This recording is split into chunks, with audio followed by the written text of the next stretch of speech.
कोल्हापूर स्थानिक गुन्हे अन्वेषण शाखेने करवीर पोलीस ठाणे हद्दीत घडलेल्या घरफोडी प्रकरणाचा छडा लावत मोठी कारवाई केली आहे.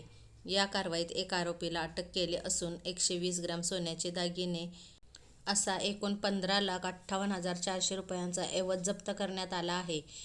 मिळालेल्या माहितीनुसार तक्रारदार कुटुंबासह कोकण दर्शनासाठी गेले असताना त्यांच्या घरात चोरी झाली होती.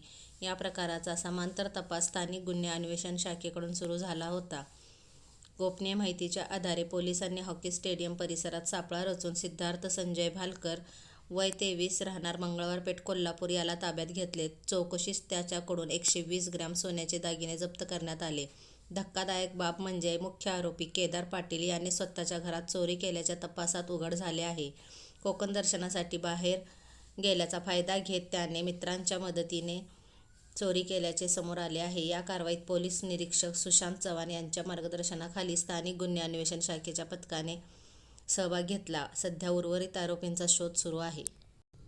अशाच विश्वासार्ह आणि सकारात्मक बातम्यांसाठी सत्यस्पर्श न्यूजला सबस्क्राईब करा.